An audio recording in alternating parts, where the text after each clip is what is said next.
여러분들께서 성경을 읽기 시작하면 보통은 창세기부터 시작을 하잖아요. 그러니까 창세기, 출애굽기, 레위기쯤 가면은 이제 조금씩 속도가 떨어지고 민수기, 신명기 그쪽 가면 조금 더 힘들어지죠. 그래서 출애굽기를 여러분들이 굉장히 많이 읽어보셨을 거예요. 제가 출애굽기를 처음에 읽으면서 이 부분에서 조금 의아하게 생각했던 적이 있었습니다. 오늘 본문인데 430년이 끝나는 그날에 여호와의 군대가 다 애굽 땅에서 나왔은즉, 왜 하나님은 애굽에서 종살이하던 이스라엘 백성을 데리고 나오시면서 여호와의 군대라고 얘기를 했을까요? 애굽 땅에서 1, 2년도 아니고요. 우리나라 같이 일제 점령기 때 그때 43년밖에 안 되는데 여기는 430년이에요. 430년이라는 종살이를 마치고 나오는 이스라엘 백성을 하나님은 군대다 그렇게 이야기를 했어요. 여호와의 군대다. 자, 이때 이스라엘 백성의 모습이 어땠는가는 출애굽기 1장을 한번 보세요. 자, 출애굽기 1장을 한번 가봅시다. 출애굽기 1장 14절입니다. 이스라엘 백성이 애굽 땅에서 어떻게 지내는지 그 모습이 적나라하게 나와 있습니다. 출애굽기 1장 14절 같이 읽습니다. 시작. 어려운 노동으로 그들의 생활을 괴롭게 하니 곧 흙 이기기와 벽돌 굽기와 농사의 여러 가지 일이라. 그 시키는 일이 모두 엄하였더라. 이스라엘 백성이 애굽 땅에서 했던 일들의 주 내용이 이거였습니다. 뭐예요? 흙을 이기는 것. 그러니까 진흙을 모아서 다듬어서 흙을 이겨서 그 다음에 네모나게 만들어서 벽돌을 굽고 또 한 파트는 뭐래요? 농사를 졌다는 얘기예요. 애굽에서 한 일은 그거예요. 여자들은 뭐 했겠어요? 여자들은 살림을 하고 애기 낳고 그러면서 한 일이 남자나 여자나 군대라고 불릴 수 있는 일은 전혀 없었습니다. 그런데 하나님께서 그들을 애굽 땅에서 이끌어낼 때 뭐라고 불렀냐면 여호와의 군대다 라고 말씀하셨어요. 왜 그랬을까요? 왜 그들을 여호와의 군대라고 부르셨을까요? 자, 얼마나 많은 인원이 애굽 땅에서 나왔냐면 어른만, 남자만, 여자는 포함되지 않고요. 남자만 60만 명이었어요. 장정 이렇게 이야기하죠. 장정이면 아마 20세 이상을 말했을 거예요. 20세 이상 남자만 60만이에요. 자, 우리 교회도 남녀 인구 비율로 따지면 여자가 훨씬 많죠. 그래서 잠정적으로 200만이 될 것이다 그렇게 이야기합니다. 200만이나 되는 많은 사람들이 애굽에서 나올 때 그들은 급하게, 아주 급하게 짐을 꾸려서 그 모습으로 나왔을 때 그들은 정말 그 모습이 얼마나 연약했겠어요. 입던 옷 그대로 약간의 물, 약간의 음식, 약간의 짐보따리를 들고 그들이 애굽에서 나왔는데 하나님은 그들을 여호와의 군대다라고 말씀하셨어요. 왜 그렇게 부르셨을까요?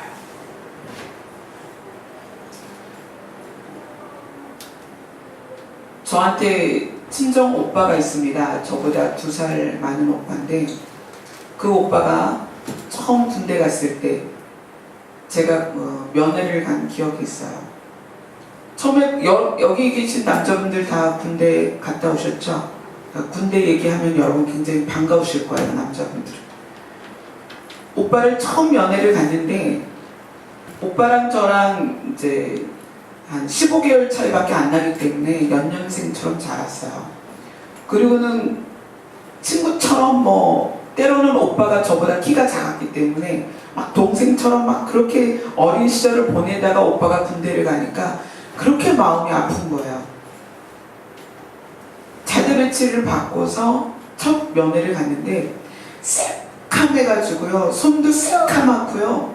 얼마나 그 군기가 바짝 들어있는지 면회하는 그 시간 안에 계급이 조금만 높아도요 앉아있질 못해요. 일어나서 경례를 하고 존칭을 해가면서 했습니다, 그랬습니까 이래가면서 저희 부모님한테도 그랬습니다, 저랬습니까 해가면서 하는데 너무 안 됐더라고요.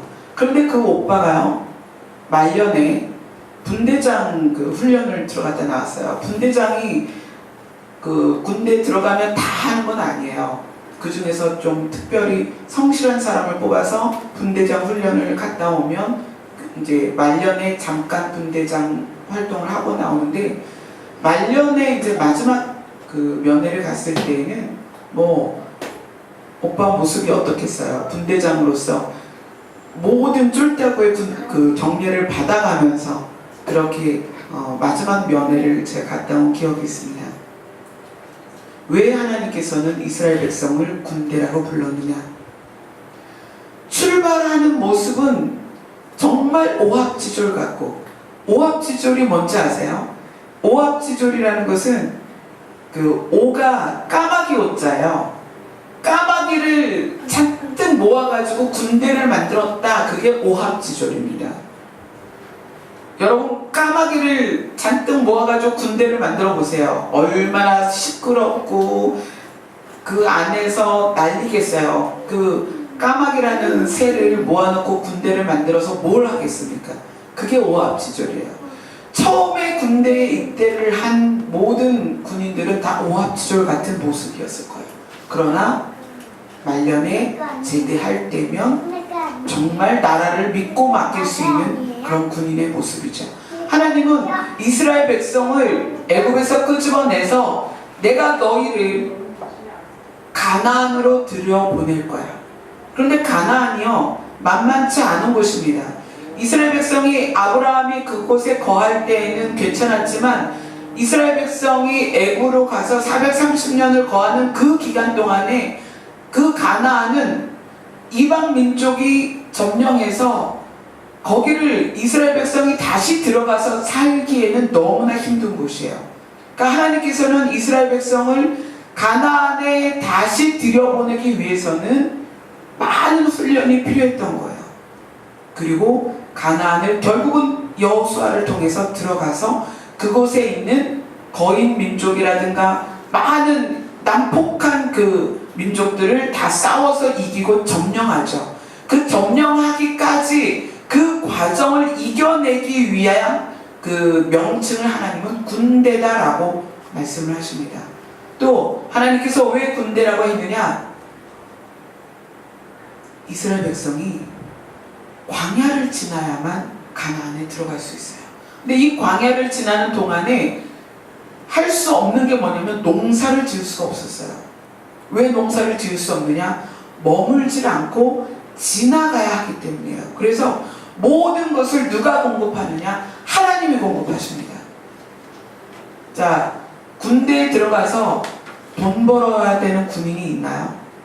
군대에 들어가면 나라가 다 책임집니다. 하다못해 속옷까지 다 나라가 책임져요. 밥 먹는 거, 밥그릇, 숟가락, 젓가락부터 해서 모자, 그 군인이 써야 되는 전투모부터 전투 식량까지, 하루 세끼 밥 먹는 거, 누워서 잠잘 때 쓰는 베개까지 다 나라에서 책임집니다. 그게 군대예요. 그래서 하나님께서 이스라엘 백성을 애굽에서 나올 때 여호와의 군대다라고 말씀하신 이유는 내가 책임지겠다는 거예요. 이스라엘 백성을 책임지겠다. 내가 너희를 가나안에 들어갈 때까지 책임지겠다. 이게 하나님께서 이스라엘 백성에게 여호와의 군대다라고 말씀하신 이유입니다. 내가 책임지겠다. 반드시 책임지겠다. 그리고 또 하나는 내가 인도하겠다는 거예요. 여호와의 군대라는 것은 정체성입니다. 누구의 군대냐? 우리나라에는 우리나라 군인만 있지 않습니다. 우리나라에 어느 군대가 와 있냐면 미국 군대가 와 있어요. 그래서 그들을 주한미군이다 그렇게 불러요. 주한미군은 우리나라에 머물고 있지만 누가 책임지냐면 미국이 책임을 집니다. 그래서 주한미군이 우리나라에서 범죄를 저지르면 우리나라의 법보다는 미국의 법에 더 많이, 그래서 우리나라에서 범죄를 저질러도 우리나라에서 치리할 수 없는 경우가 굉장히 많습니다. 왜냐하면 미국 군대이기 때문에 그래요. 그리고 그 군대가 머무는 진영에는 우리나라가 함부로 할 수가 없어요. 그것도 미국의 법에 의해서 그 미군이 머무는 지역이 통치가 됩니다. 하나님께서 그들을 책임지시겠다는 거예요. 그들이 애국을 나와서 가나안에 갈 때까지 하나님께서 책임지시겠다는 거예요. 하나님의 법으로 하나님께서 인도하시겠다. 내가 너희를 모든 걸 다 주겠다라고 말씀하시는 그 이유로서 군대다라고 명칭을 하십니다. 그래서 그렇게 하시죠. 전적으로 만나, 메추라기, 생수, 그리고 광야에 머무는 동안 옷이 헤어지지 않았다는 거예요. 초자연적인 능력으로서 구름기둥과 불기둥으로 또 홍해를 가르시고요. 요단강을 가르면서 이스라엘 백성을 인도하십니다. 그래서 하나님께서 이스라엘 백성을 인도하실 때 군대라는 말씀을 하셨습니다. 그런데 그 여호와의 군대는 목적지가 있어요. 하나님의 군대는 목적지가 있습니다.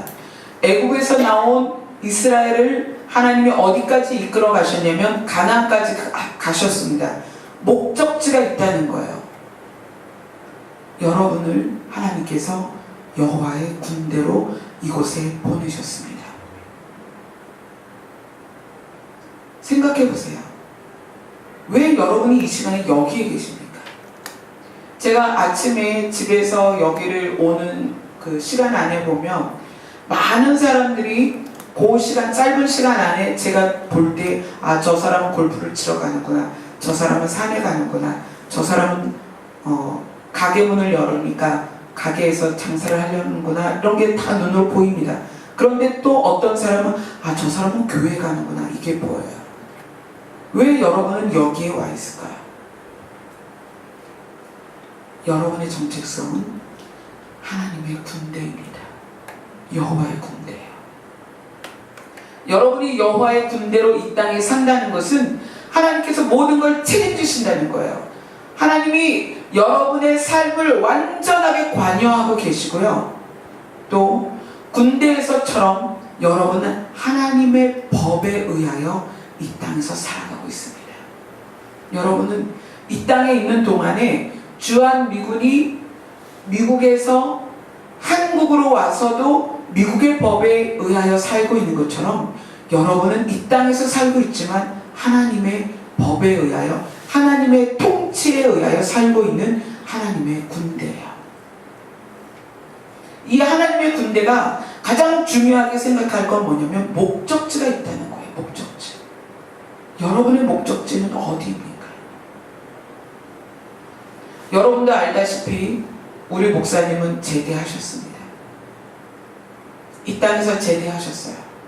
그리고 목적지로 가셨습니다. 이건 굉장히 심각한 문제예요. 여러분이 이 땅에 살면서 여호와의 군대로 살아가면서 반드시 여러분은 목적지를 가야 되는데 언제 가느냐? 제대하면 가요. 그 목적지를. 근데 제대하는 날짜가 다 다르잖아요. 여러분이 이 땅에서 사는 동안 여호와의 군대로 살다가 반드시 여호와의 군대로서 제대를 해야 됩니다. 그래야 그 목적지가 여러분이 원하는 곳입니다. 여러분이 수도 없이 천국이 있고 지옥이 있는 걸 배워왔을 거예요. 들어왔을 거예요. 여러분의 개념 안에 있을 것입니다. 그런데 그 천국이 있고 지옥이 있는 것이 사실이란 말이에요. 실제예요. 정말 여러분 안에 그 천국이 있고 지옥이 있는 것이 진짜라고 믿어진다면 여러분은 여호와의 군대 안에 있어야 됩니다. 여호와의 군대 안에 있는 사람만이 제대했을 때 천국이라는 목적지로 들어갈 수 있어요. 근데 그게 믿어지냐는 거예요. 이 자리에 있으면서도 천국과 지옥이 믿어지냐는 거예요. 여러분, 천국과 지옥이 믿어지지 않으면 여러분은 여호와의 군대 안에 머물 수 없습니다. 어떤 사람이 되냐면 탈영병이 되는 거예요. 이스라엘 백성이 장정만 60만이 애굽에서 출발했어요. 출발할 때 하나님은 그들을 전부 여호와의 군대다라고 이야기했습니다. 그러나 그들이 전부 목적지에 도착을 했느냐? 아니요. 60만이 출발했는데 2명만 들어갔습니다. 60만이 여호와의 군대다라고 명칭을 받았는데 딱 2명만 목적지에 도착했다는 거예요. 중간에 다 어떻게 됐습니까? 전부 다 자기의 정체성을 잃어버리고 탈영했거나 중간에 목적지에 다다르지 못하고 여호와의 군대에서 벗어난 거란 말이에요. 여러분의 목적지는 어디입니까? 여러분의 목적지는 천국이에요. 그게 정확해야 돼요. 여러분이 이 땅에서 살면서 여러분의 목적지가 천국이라는 것이 정확하지 않으면 여러분은 탈영을 하게 돼 있습니다. 왜 그런지 아세요? 군대 생활이 힘들거든요. 정말 힘들어요.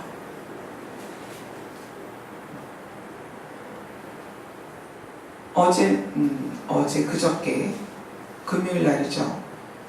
저희 교회 정수기하고 저희 집 정수기를 필터를 교체해 주는 분이 계세요. 3개월에 한 번씩 오시는데 굉장히 믿음이 신실하십니다. 그분은 그 가정이 전부 불교였어요. 할머니, 할아버지, 어머니까지 바리바리 싸가지고 절에 가서 그 공양을 한다 그러죠. 그렇게 하고 돈이란 돈은 재산이 생길 때마다 절에 갖다 줘서 절을 막 이제 그 새로 짓는 데 막 쓰기도 하고 이러면서 온 집안이 대대로 절에 그렇게 열심히 다녔던 분이에요. 근데 이 남자분이 아버지가 병에 걸려서 혼수 상태로 중환자실에 계실 때예요. 근데 이 남자분이 이제 집안은 전부 다 이제 그 절에 가서 아버지를 위해서 빌었겠죠. 근데 이 아드님은 생각을 한 거예요. 우리 조상 대대로 절에 가서 그렇게 부처님한테 빌었는데도 잘 되는 게 없고 우리 아버지는 이렇게 중환자실에서 의식도 없고 내가 그러면은 한번 신을 좀 바꿔보자 이런 생각이 든 거예요. 그래서 이분이 스스로 교회를 갔어요. 교회 가서 뭐라고 기도를 했냐면 우리 조상 대대로 절에 다녔습니다. 근데 많은 사람들이 교회도 다니는데 제가 그래서 지금 오늘 교회에 왔습니다. 하나님이라는 신이 정말 계시다면 우리 아버지를 살려주세요. 그러면 내가 우리 가족들을 전부 데리고 교회를 나가겠습니다. 나도 하나님이라는 분을 절대 떠나지 않겠습니다. 하나님이 정말 계시다면 중환자실에 누워있는 우리 아버지 좀 살려보세요. 내가 그러면 하나님을 인정하고 믿겠습니다. 그렇게 이분이 기도를 한 거예요. 교회를 다녀본 적이 없는 분입니다. 그렇게 기도를 했는데 갑자기 이 가슴으로 어떤 음성이 들려오는데 내가 너의 아버지를 일으킬 것이다. 내가 살아있는 하나님이다. 너의 아버지가 살아날 것이다. 그래서 이분이 깜짝 놀란 거예요. 교회를 다녀본 적도 없고 하나님을 믿어본 적도 없는 사람이 정말 자기 발로 교회를 찾아와서 따지듯이 하나님께 기도했는데 음성을 들은 거예요. 그래서 중환자실로 달려갔어요. 우리 아버지 살을 거라고. 그리고 다시 그 중환자실에서 기도했습니다. 하나님, 우리 아버지 살려내보세요. 내가 그럼 믿겠습니다. 이거는 실제 그분이 간증을 한 거예요. 근데 다시 음성이 들린 거예요. 네 아버지가 죽지 않고 살 것이다. 내가 너의 아버지를 일으킬 것이다. 그리고 호흡이 살아나기 시작하는 거예요. 중환자실에서 무의식 중에 그 호흡기를 달고 있던 아버지의 심장과 맥박이 정상으로 돌아오고요. 혈압이 돌아오고요. 그래서 그 아버지가 살아났어요.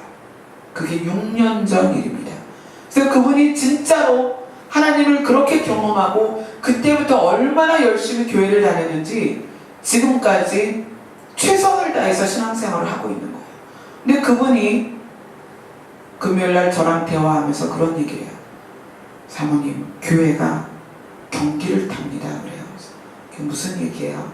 저희 교회는 그래도 꽤 큰 교회예요. 그런데 경기가 어려워지고 지금 장기 불황이잖아요. 이렇게 장기 불황에 빠지면서 많은 사람들이 교회를 떠나더라는 거예요. 그러면서 자기 구역 안에 있는 분 이야기를 해요. 그분은 술, 담배에 완전히 쩔어서 폭력 남편이었어요. 아내를 맨날 때리고, 그래서 그 아내가 또 부모도 없고 고아원에서 자란 그런 아주 불쌍한 여자분이에요. 너무나 외로우니까 남편한테 맞고 부모도 없고 형제도 없는 그런 외로운 분이 좀 살아보겠다고 교회를 나오신 거예요. 그래서 교회 가족들이 그 가정을 가서 남편을 만나서 전도를 해서 그 남편이 교회를 와서 술, 담배를 끊고 완전히 새 사람이 됐습니다. 그러면서 하나님께서 사업도 좋은 길을 열어서 사업까지 잘 되다가 이 장기 불황을 만나서 사업이 망가졌어요. 사업이 더 이상 할 수 없는 상황이 됐어요. 그러니까 이 남자분이 속상하니까 다시 술을 입에 대고 담배를 피기 시작하면서 뭐라고 이제 말을 하냐면, 진짜 하나님이 계시다면 사업이 계속 잘 돼야 되는데 어떻게 사업이 이렇게 망할 수가 있느냐, 진짜 하나님 믿는 거 맞느냐 라고 그분이 가정으로, 세상으로 돌아가 버렸어요. 그래서 그 정수기 기사를 하시는 분이 말씀하시는 거예요. 저는 분명히 6년 전에 하나님을 경험했습니다. 내가 한 번도 교회 다녀본 적이 없는데 하나님은 나를 만나주셨고 우리 아버지를 살려주셨고 하나님이 계시다는 걸 나한테 증명해 보이셨습니다. 그래서 6년 동안 제가 의심하지 않고 교회를 다녔습니다. 그러나 이렇게 계속 경기가 나빠지고, 이 정수기 기사는요, 여러분 가정에 정수기를 쓰고 계시지만 어디에서 타격이 오냐면, 경기가 불황이 되면 가게가 문을 닫잖아요. 그러면 정수기는 바로 사용을 정지합니다. 그래서 자기 거래처가 굉장히 많이 끊어졌대요. 근데 자기한테 아이들이 셋이 있는데 자기가 아이들을 바라보면서 그런 생각을 한대요. 만약에 이 경기 불황이 가정에까지 영향을 줘서 내가 직업이 끊어져서 내가 저 아이들이 굶는 걸 볼 때 그때도 내가 하나님을 믿을 수 있을까라는 생각을 한다는 거예요. 분명히 6년 전에 하나님이 음성을 들려주시고 살아나는 아버지를 눈으로 확인하고 그 다음부터 하나님을 인정하고 그리고 6년을 이렇게 열심히 달려왔지만 내 아이들이 굶는 상황이 오면 내가 그때도 하나님을 인정하고 믿을 수 있을까라는 반문을 한다는 거예요. 그래서 그게 두렵다는 거예요. 분명히 하나님이 살아계신 걸 내가 믿는데도 불구하고 내가 그렇게 가정에 어려움이 왔을 때 그때도 내가 하나님을 인정하고 믿을 수 있을까라는 두려움이 있다는 거예요. 그래서 그 두려움을 저에게 솔직히 고백하면서 지금 많은 사람들이 교회를 떠나고 있습니다. 경계를 타고 지금 많은 사람들이 교회를 떠나고 있습니다. 하나님 살아계신 게 맞나라고 떠나고 있습니다. 저도 사실은 두렵습니다라고 그 고백을 저한테 하는 거예요. 여러분은 어떻습니까? 하나님은 이스라엘 백성이 애굽에서 나올 때에 그들을 군대라고 말씀하셨습니다. 그러나 장정만 60만 명이라는 그 군대가 애굽에서 출발했을 때 같은 목적지로 가고 있었지만 가나안에 들어간 것은 여호수아와 갈렙뿐이었다는 거예요. 이것이 의미하는 바가 뭐예요? 군대로서 그 시간을 지나는 것이 쉽지 않다는 거예요. 결코 녹록지 않습니다. 자, 그 여호와의 군대가 여리고성을 만났습니다. 하나님은 그 여리고성을 함락하는 방법을 어떻게 가르쳐 주셨냐면, 일주일 동안 너희는 여리고성을 하루에 한 바퀴만 돌아라. 그냥 돌아. 한 바퀴만 돌아. 아무 말 하지 말고 돌아라. 그리고 마지막 7째 되는 날에는 7바퀴를 돌아라. 여리고성을. 여리고성은 굉장히 견고한 성입니다.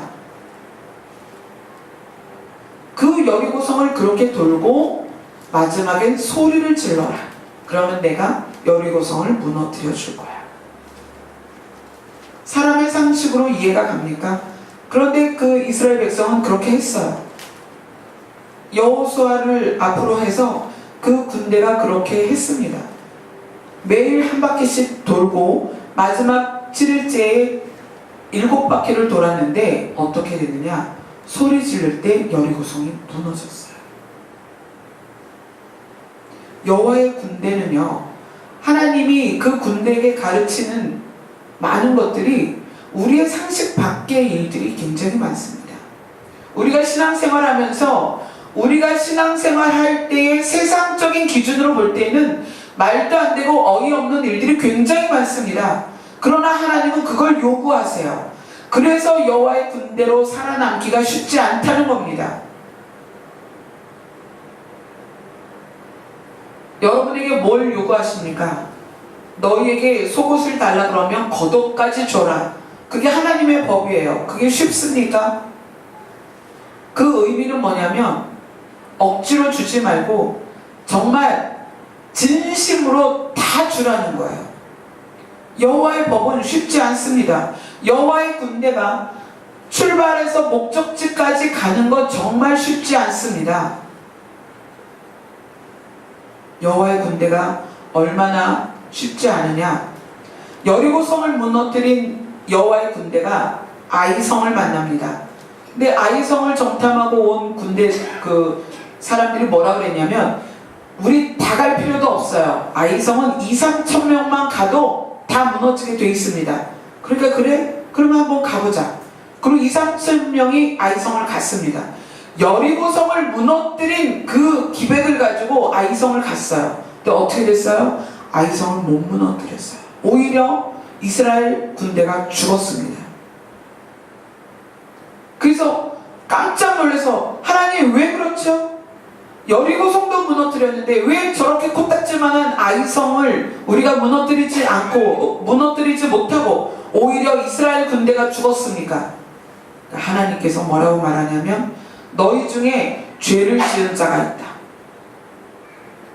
그래서 알아보니까 무슨 일이 있었냐면, 여리고성에서 탈취한 물건들을 너희가 개인이 소유하지 말아라 그랬는데, 하나님께 구별해야 될 탈취물 중에 일부를 아간이라는 사람이 감추었어요.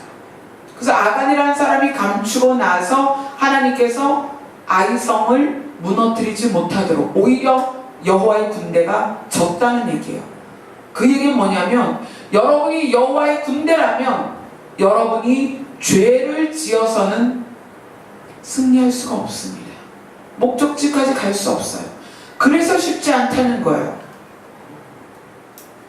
여리고성도 무너뜨린 이스라엘 군대가, 여호와의 군대가 그 작은 아이성 앞에서 무너진 이유는 아간이라는 사람이 하나님께 구별된 그 전리품을 본인이 소유했던 그 죄 때문에 그래요. 큰 죄도 아니에요. 작은 물건 몇 개 훔친 것, 그 죄가 아이성을 무너뜨릴 수 없는 이유가 됐습니다. 그게 뭐예요? 여러분이 지금 여기에서 천국을 목표로 가는 여호와의 군대로 살아가는 것이 얼마나 쉽지 않으냐면, 하나님은 죄를 지어서는 승리할 수 없다는 것을 이 아이성을 통해서 보여주고 있다는 거예요. 여러분의 여호와의 군대가 그 결말을 하나님은 계시록에 이렇게 보여주고 계십니다. 계시록을 보겠습니다. 요한계시록 19장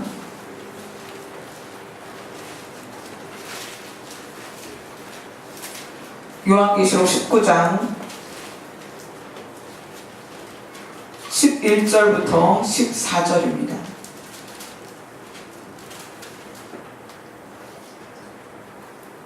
같이 읽겠습니다. 시작. 또 내가 하늘이 열린 것을 보니 보라 백마와 그것을 탄 자가 있으니 그 이름은 충신과 진실이라. 그가 공의로 심판하며 싸우더라. 그 눈은 불꽃 같고 그 머리에는 많은 관들이 있고 또 이름 쓴 것 하나가 있으니 자기밖에 아는 자가 없고 또 그가 피 뿌린 옷을 입었는데 그 이름은 하나님의 말씀이라 칭하더라. 하늘에 있는 군대들이 희고 깨끗한 세마포 옷을 입고 백마를 타고 그를 따르더라. 여러분이 이 땅에서 살다가 여호와의 군대로 살다가 여러분이 이 땅을 제대하고 어디로 가냐면 천국에 갑니다. 천국에 가서 최종적으로 여러분이 예수님과 함께 이 군대의 모습으로 이 땅에 내려올 것입니다. 이 군대는 하늘에 있는 군대예요. 하늘에 있는 군대는 누구냐? 예수님이 공중재림하실 때에 공중으로 휴거된 자들이고요. 그리고 이미 이 땅에서 여호와의 군대로 살다가 제대한 여호와의 군대가 지금 천국에 가 있습니다. 그 하늘에 있는 여호와의 군대가 예수님과 함께 이 땅에 재림할 거예요. 이스라엘 백성이 애굽에서 나와서 여호와의 군대라는 이름으로 애굽에서 가나안에 들어가기까지의 여정이 우리의 인생의 여정입니다. 이것을 잘 마치고 여러분이 제대를 하면 천국에 가는 거예요. 근데 천국에 가서 그대로 있느냐? 아니요.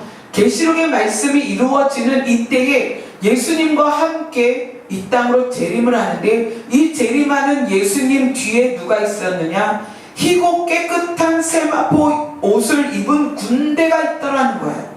하늘의 군대.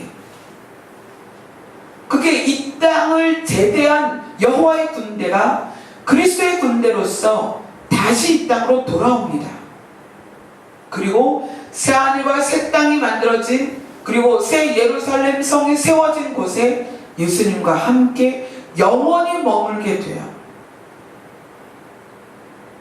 여러분의 모습이에요. 이것이 희고 깨끗한 세마포 옷을 입고 예수님과 함께 이 땅에 다시 내려와야 되는 것이 여러분입니다.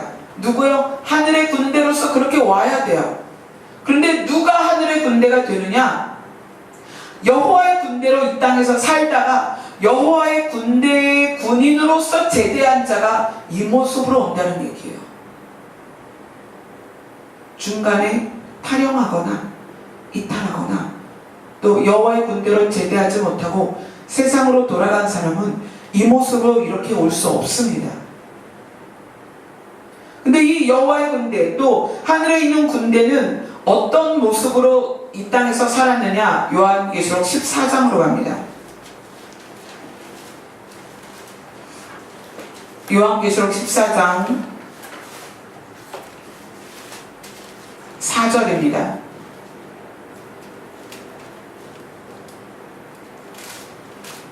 요한계시록 14장 4절 같이 읽습니다. 시작. 이 사람들은 여자와 더불어 더럽히지 아니하고 순결한 자라. 어린 양이 어디로 인도하든지 따라가는 자며 사람 가운데서 속량함을 받아 처음 익은 열매로 하나님과 어린 양에게 속한 자들이니. 그리고 5절에 이렇게 이야기합니다. 그 입에 거짓말이 없고 흠이 없는 자들이더라. 예수님과 함께 그리스도의 군대로 하늘의 군대로 이 땅에 다시 내려올 수 있는 자가 누구냐면 예수님이 어디를 가든지 따라갔던 자들이고요. 그들이 여자와 더불어 더럽히지 않았다는 것은 죄로서 더럽히지 않은 또 우상 숭배로 더럽히지 않은 탐심으로 더럽히지 않은 순결한 자들만이 그리스도의 군대로 이 땅에 다시 올 수 있다는 얘기예요. 예수님이 재림하실 때 예수님을 쫓아올 수 있는 하늘의 군대는 누구냐? 이 땅에서 사는 동안에 여호와의 군대로 산 사람들이 하늘의 군대로 이 땅에 다시 올 수 있다는 얘기예요. 여러분 여호와의 군대입니까? 여호와의 군대로 살고 있어요? 여러분은 하나님이 공급하시는 거로 살고 있습니까? 여러분은 하나님이 어디로 이끌어 가는지 알고 계신가요? 여러분은 하나님의 법 안에 통치자로 하나님의 통치를 받고 계십니까? 여러분의 정체성이 뭐예요? 이번 2016년 교회 목표가 무엇입니까? 여러분의 정체성을 회복하는 거예요. 또 여러분의 신분을 회복하는 것입니다. 여러분의 신분은 여호와의 군대입니다.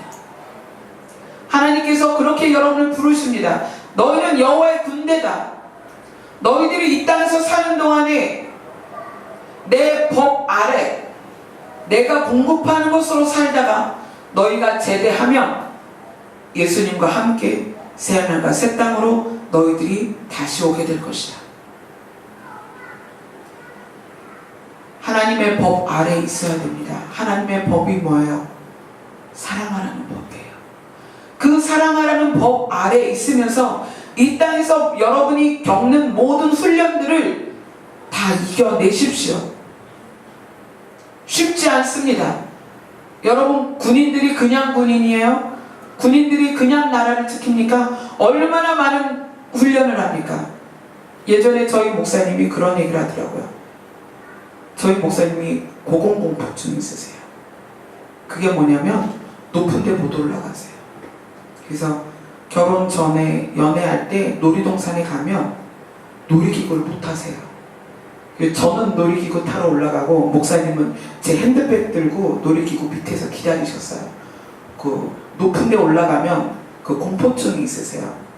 그 군대를, 목사님도 군대 갔으니까 군대 가셔서 하는 그 훈련 중에 낙하 훈련이랑 또 그 레펠 타고 그 강을 가로지르는 훈련이나 이런 게 있어요.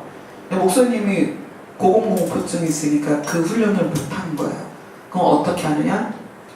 그 훈련의 버금가는 고된 아주 힘든 벌을 받는